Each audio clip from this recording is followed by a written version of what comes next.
Women's team விளையாடக்கூடிய RCB அணி ஆண்கள் அணி மாதிரி தான் வெயிட்டாவே இருக்கு. அதாவது Chris Gayle, Yuvraj Singh, Virat Kohli, APD Villiers ஓப்பனிங்ல இருந்து மிடில் ஆர்டர் வரைக்கும் ஏன் பினிஷர் வரைக்குமே பக்காவான பிளேயர்களை எடுத்து வச்சிருக்கிற மாதிரி தான் இன்னைக்கு உமன்ஸ் டீம்லயும் அதே நிலைமையில இருக்கு. அதாவது ஆரம்பத்துல கிரேஸ் ஹாரிஸ், ஸ்மிருதி மந்தனா செம்மையான ஓப்பனர்கள், வேர்ல்டு நம்பர் 1 பேட்ஸ்மேன்கள். இன்னொரு பக்கம் பினிஷிங்ல ரிச்சா கோஷ், நதீன் டி கிளர்க் ரெண்டு பேருமே பெஸ்ட் பினிஷர். சவுத் ஆப்பிரிக்காவில் ஒருத்தர் பெஸ்ட் பினிஷர், இந்தியாவில் ஒருத்தர் பெஸ்ட் பினிஷர். இப்படி இருக்கக்கூடிய அணியில 200 அடிச்சாலும் சரி, 150 அடிச்சாலும் சரி, இந்த 4 பேர்ல ஒருத்தரோட இன்னொருத்தர் அழகா பார்ட்னர்ஷிப் போட்டாலும் மேட்சை முடிச்சு போட்டுட்டு வந்துருவாங்க. அந்த நிலைமையில தான் மும்பை அணிக்கு எதிராக 200 அடிக்கும் பொழுது அசால்ட்டா துவம்சம் பண்ணாங்க. இன்னைக்கு 13 ஓவர்ல முடிச்சு போட்டாங்க. பொதுவா ஒரு ஆல்ரவுண்டர் எப்படி இருப்பாங்க? இப்போ தீப்தி சர்மாவையே எடுத்துக்கோங்களேன். ஒரு பக்கம் ஓடி தான் ரன்களை சேர்க்க வேண்டிய ஒரு நிலைமையா இருந்துச்சு. டோட்டினும் சரி, தீப்தி சர்மாவும் சரி, ரெண்டு பேருமே ஆல்ரவுண்டரா இருந்தாலும் அவங்க ஓடிதான் கடைசி வரைக்கும் எடுத்தாங்க. ஆனா அவங்க ரெண்டு பேரும் எடுத்த ரன்னை ரொம்ப அசால்ட்டா வான வேடிக்கை காட்டி அடிச்சிருக்காங்க கிரேஸ் ஹாரிஸ். இன்னொரு பக்கம் ஸ்மிருதி மந்தனா, நீ வானத்துல வேடிக்கை காட்டினா நான் தரையில தரமா ஆடுவேன்னு சொல்லிட்டு அவங்களும் ஆடி இருக்கிறாங்க. முதல் போட்டியில வென்ற ஆர்சிபி அணி முதல் போட்டியில வெற்றி பெறாத யூபி வாரியர்ஸ் அணியை சந்திக்க தயாரானாங்க. மும்பை வதோராவில் டிஒய் பட்டேல் கிரவுண்ட்ல நடக்கக்கூடிய இந்த போட்டியில ஆர்சிபி அணி தான் டாஸை வின் பண்ணாங்க. கொஞ்சம் கூட யோசிக்காம இந்த இடத்துல ஃபீல்டிங்கை சூஸ் பண்ணாங்க. அதாவது மும்பை கூட எப்படி டாஸை வின் பண்ணி ஃபீல்டிங்கை சூஸ் பண்ணி ஜெயிச்சாங்களோ அதே மாதிரி இந்த இடத்துலயும் ஃபீல்டிங்கை சூஸ் பண்ணிருக்கிறாங்க.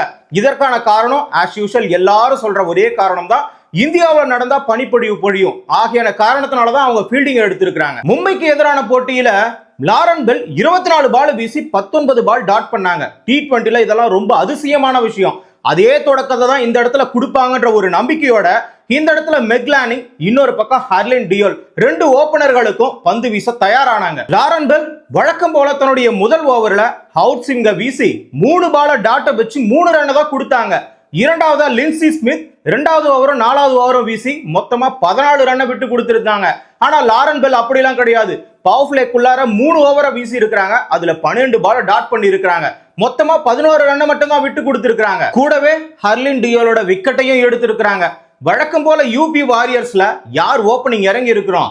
லிச்ஃபீல்டும் இன்னொரு பக்கம் நவ்கிரேவும் இறங்கி இருக்கலாம். ஆனா இந்த இடத்துல மாத்தி ஒரு தரத்தை உருவாக்குறேன், ஒரு தாக்கத்தை ஏற்படுத்துறேன்னு சொல்லிட்டு அணியை தரம் கட்ட நிலைமைக்கு எடுத்துட்டு போயிட்டாங்க இந்த ரெண்டு ஓபனர்களும். மொத்தமா 6 ஓவரை கம்ப்ளீட் பண்ணி 36க்கு 1 விக்கெட்டை இழந்து யூபி வாரியர்ஸ் அணி ரொம்ப தடுமாறி போகிட்டாங்க. ஸ்கோர் எதுவுமே அடிக்க முடியாம இந்த பவர் பிளேக்குள்ளார அந்த பவர் பிளேல 6வது ஓவர் வீசின ஸ்ரேயங்கா பட்டேல் மட்டும்தான் 10 ரன்னை விட்டு கொடுத்திருக்காங்க. வேற யாருமே அதிகபட்சமான ரன் எல்லாம் விட்டு கொடுக்கல.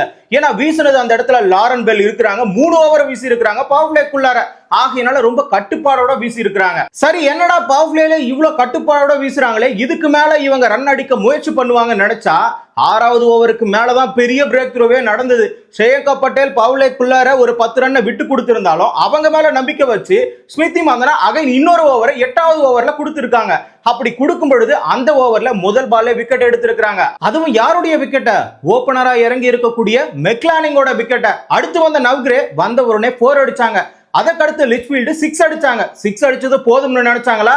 உடனே டைரக்டா ஸ்மிருதி மந்தனா கிட்ட பால கேட்ச் கொடுத்துட்டு வெளியே போயிட்டாங்க. எந்த ஓவர்ல? ஸ்ரேயங்கா பட்டேல் வீசின 8வது ஓவர்லயே. அதற்கடுத்து 9வது ஓவர்ல மறுபடியும் டி கிளர்க், அதாவது நதீன் டி கிளர்க்க பொதுவா காலிஸ் கூட ஒப்பிடலாம். அதாவது போலிங்கும் சரி பேட்டிங்கும் சரி ரெண்டுத்திலயுமே கலக்குன்னு கலக்குறாங்க.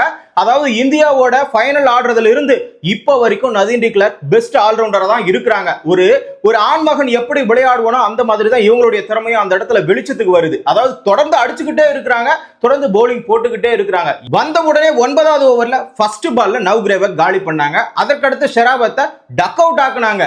அங்கிருந்து யூபி வாரியர்ஸ யார் காப்பாத்துவாங்கன்னு பார்த்தா தீப்தி சர்மாவும் இன்னொரு பக்கம் தோட்டினும் ரெண்டு பேரும் ஜோடி சேர்ந்தாங்க.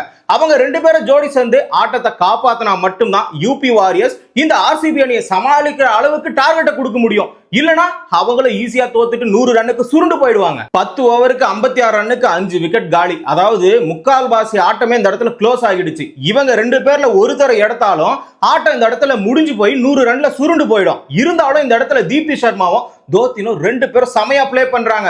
தீப்தி சர்மா நம்பிக்கை இழக்காம விளையாடுறாங்க. இன்னொரு பக்கம் தோட்டின் அவங்களுக்கு சப்போர்ட் பண்றாங்க. ரெண்டு பேருமே சிங்கிள் மட்டுமே ஓடி எடுக்கிறாங்க. பர்டிகுலரா 8வது ஓவர்ல இருந்து 16வது ஓவர் வரைக்கும் பவுண்டரி அடிக்கல, வெறும் சிங்கிள் மட்டும் தான் ஓடி எடுத்திருக்காங்க.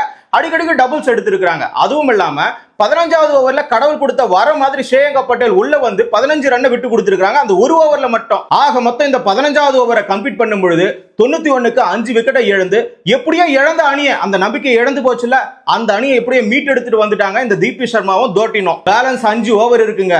இங்க நதீன் டி கிளர்க் 2 ஓவர் வீசணும், அருந்ததி ரெட்டி 1 ஓவர் வீசணும், இன்னொரு பக்கம் ஸ்ரேயங்கா பட்டேல், லின்சி ஸ்மித் இவங்க 2 பேரும் தலா 1 ஓவரை வீசணும். இதுல அருந்ததி ரெட்டி கட்டுப்பாடோட வீசிடுவாங்க, நதீன் டி கிளர்க்கும் கட்டுப்பாடோட வீசிடுவாங்க. மீதம் இருக்கக்கூடிய 2 பேரை மட்டும்தான் இவங்க தாக்க முடியுமே. யாரு? இந்த தீப்தி சர்மாவும் சரி டோட்டியும் சரி 2 பேரும் சேர்ந்து ஸ்ரேயங்கா பட்டேலையும் லின்சி ஸ்மித்தையும் தாக்குனா மட்டும்தான் ரன்னை அதிகரிக்க முடியும். ஏன்னா 15 ஓவருக்கு 91 வந்துருச்சு. இங்கிருந்து கொஞ்சம் எக்ஸஸா அடிச்சா மட்டும்தான் 150 160 அடிக்க முடியும். ஆனா அவ்வளவு தூரம் அவங்களால அடிக்க முடியுமான்றது கொஞ்சம் டவுட் தான். ஏன்னா 3 பேர் அந்த ஓவருக்குள்ளார இவங்க விக்கெட் விழுந்தா ஒண்ணுமே பண்ண முடியாது. ஆனா நதீன் டி கிளர்க்கும் அருந்ததி ரெட்டியும் 2 பேரும் சேர்ந்து 3 ஓவரை வீசி தலா 9 ரன் விட்டு கொடுத்திருக்காங்க. இவங்களே 9 ரன்னா அடுத்து இருக்கக்கூடிய இவங்க 2 பேர் என்ன பண்ணுவாங்கன்னு பார்த்தா லின்சி ஸ்மித் 8 ரன் மட்டும் தான் விட்டு கொடுத்திருக்காங்க. கடைசி ஓவரா வீசக்கூடாது. யார் வீசக்கூடாதுன்னு நினைச்சோம்? இந்த ஸ்ரேயங்கா பட்டேல் தான்.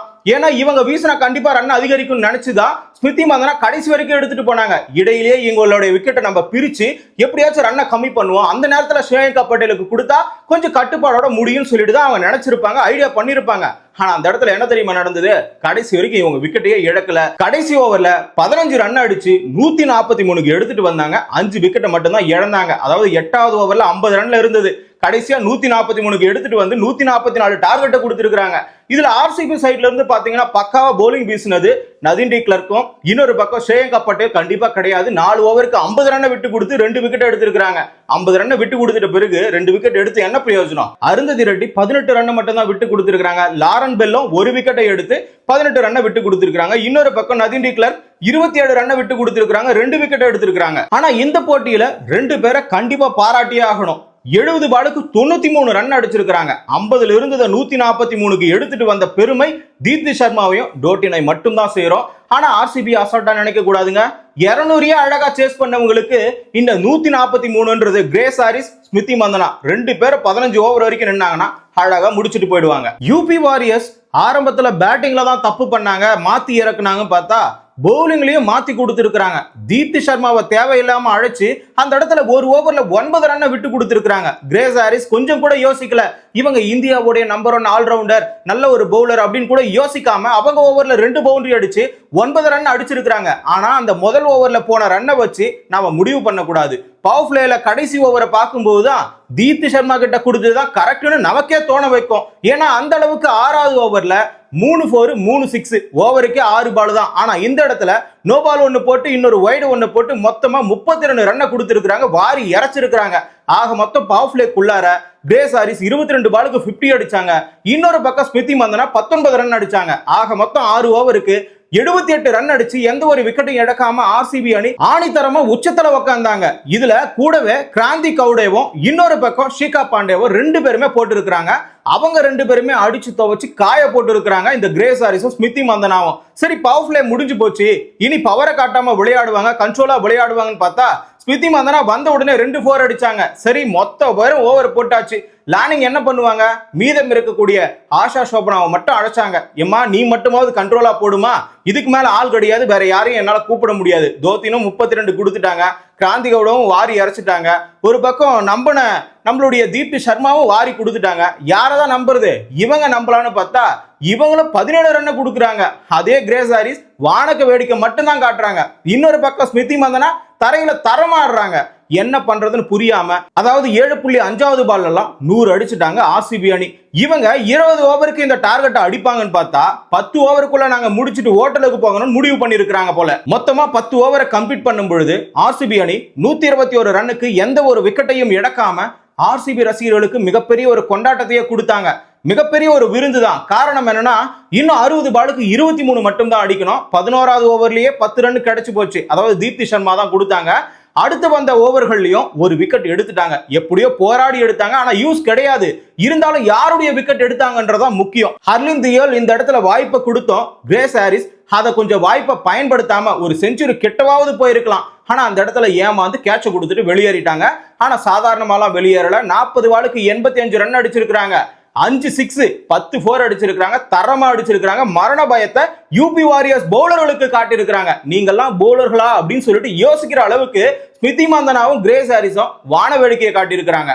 கடைசியா 13வது ஓவர்ல 3 மட்டும் தான் அடிக்கணும். இந்த இடத்துல தீப்தி சர்மா கொஞ்சம் கூட நேரத்தை விரயம் பண்ணாம சீக்கிரமா நம்ம 2 பேருமே ஹோட்டலுக்கு போவோம்னு சொல்லிட்டு அழகா லெக் பைஸ்ல ஒரு 4 கொடுத்துட்டு மேட்சை முடிச்சு விட்டுட்டாங்க. இதுக்கப்புறம் என்ன, மேட்ச் முடிஞ்சு பாயிண்ட்ஸ் டேபிள்ல ரன் ரேட்லயும் சரி பாயிண்ட்ஸ்லயும் சரி யார் அதிகமா இருக்கிறது, இந்த WPL ஆர்சிபி மட்டும்தான் அதிகமா இருக்காங்க. இனி நடக்கக்கூடிய WPL போட்டிகளுடைய அப்டேட்டுகளை தொடர்ந்து தெரிஞ்சுக்கணுமா, தமிழரசன் பார்வையாளர் சேனலை சப்ஸ்கிரைப் பண்ணிக்கோங்க.